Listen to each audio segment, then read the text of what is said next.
I know what you're thinking. You're thinking that looks like trash chopper. There's no way I'm going to serve that. Identifying the king of cakes. Chopper for the win. G'day guys, welcome back to Cakes by Chopper. I was supposed to be making a different sort of cake today, but last night we got thrown a curveball and the theme got changed. So I was like, bing, let's try this. I've got all store-bought ingredients and we are going to try and upscale these cakes that are from my local supermarket. If you're in Australia, you know the Coles mud cake. It's a legend. I'm going to take 3 of those and turn it into something cool with a dinosaur theme. And pretty much free range to do with that what I want. I didn't want to do something typical. I wanted to do something a little new to this channel and let's have some fun with it. So let's go. The first thing I'm going to do is pop some of this coconut into a Ziploc bag, add some food coloring and just massage that around until it all turns green because we're going to use that for a grass. Now that the coconut's been turned green, we can set that aside and get to start on our cakes. Now, if you like the look of this cake and you want to make this at home, there's a template over on my Facebook page. It shows you how to cut the cake and stack it so you get that perfect scenery. Once you've taken your 3 store-bought cakes out, we're going to take the wrappers off. I'm leaving the icing on the top because it's just going to get covered in ganache anyway, which is just more chocolate, so win. Your first layer is going to be cut into 2 pieces only, then your second layer is going to be cut into 4 pieces, and then your third layer is going to be cut into 3 pieces. I'm going to place down a little bit of ganache on the board. This cake is sort of situated in the top left-hand corner. Just want to put some down to secure it because this cake has to actually travel. I'm going to place that there. Now with our bottom layer of cake, we're going to think about which way the cake's going to go. This top corner is going to be the back. This will be the front of the cake. So you position your cake more towards the back. I'm going to put that on top like this and then just cut off that front section and we'll just set that aside. For our second layer, I'm going to cut directly in half and 2 quarters and then we're going to cut across the corner from corner to corner, taking off a little semicircle. Now with this triangle that we've just cut here, we're going to place that onto the front, then bring these 2 sides to here. You can see how that's positioned. It's basically using that triangular piece and finishing that off with the 2 round parts at the side. Then we are going to stack this piece on the back end. Now we'll take some ganache and glue those together before we move on to the next step. Place that on top.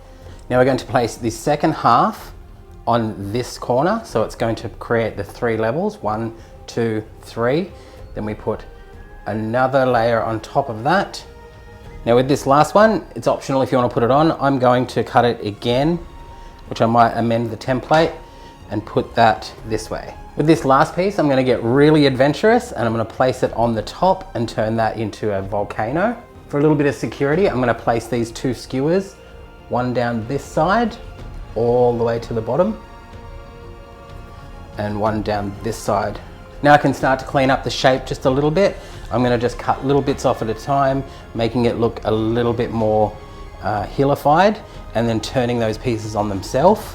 As you can see here, I'm just tapering it down and tucking it in. I know what you're thinking. You're thinking that looks like trash chopper. There's no way I'm going to serve that.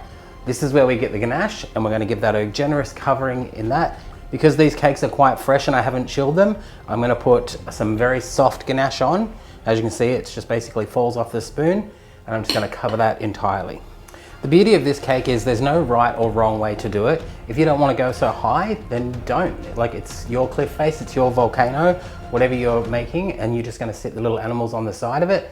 So really, it's up to your own interpretation, which makes it great for any mum or dad that is stuck in a pickle and needs a cake that they want to really impress with.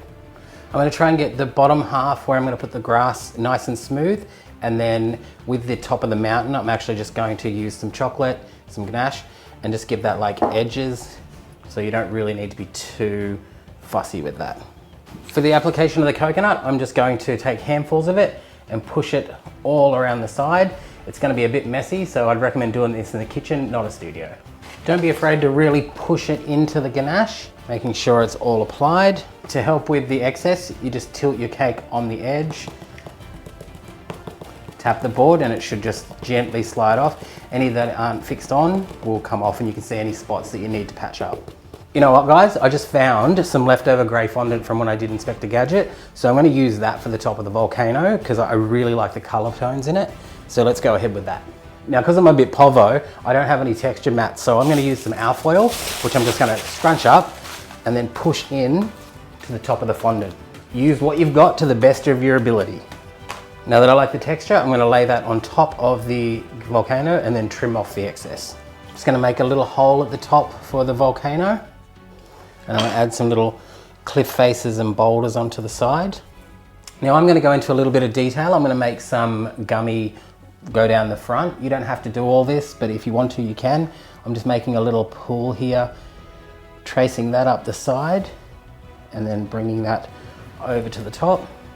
Now anywhere that I've smoothed down, I've got my alfoil. I'm going to go around and just texture that back up, because I do really like that texturing of the mountain. Now that the major structural work of the cake's done, I'm just going to sit and make some little rocks, a rock pool, some trees and some dinosaurs, and just little things out of modeling chocolate to go on the cake. If you don't want to do any of that, you can just buy some from the store. They're like $5 at Kmart, or I'm sure Walmart has them, and just dress up your cake with little dinosaur toys. I would give them a rinse or a scalding with hot water before you do that. To make the water look extra cool, I'm going to heat up some of these gummies and pour that into that middle section. That should look really cool. And I'm going to use the red gummies for the lava. Word of warning, it's very hot, and I would also add a little bit of red food dye just to make it a little bit redder, because once it goes on, it's quite transparent. For the trees, I wrap some fondant around a cocktail skewer and put a little bit of modeling chocolate at the top, so when we melt these, we'll just sit them and they'll stand in and be 3D trees, which I stole from Nick, the Strand line. Thanks, Nick. Now that I've made some very cartoony type dinosaurs, we have a long neck, T-Rex, and a stegosaurus. I'm just going to color them with some petal dust. Now I've given my dinosaurs some petal dust cover. I'm going to get some edible paint, give them eyes and a few other little details. Then I'll put the trees together, put them on the cake, and we're done. So now we've got our trees pushed in, the setting's ready. Last thing we do is pop the dinosaurs around the cake. Because it was requested for a long neck dinosaur, he's going to take pride of place right there. And there you have your dinosaur themed setting cake. This is all put together from ingredients from the supermarket last minute. Very quick and easy cake. I think it looks super cool. It looks like a lot of time's been spent on it when it actually hasn't.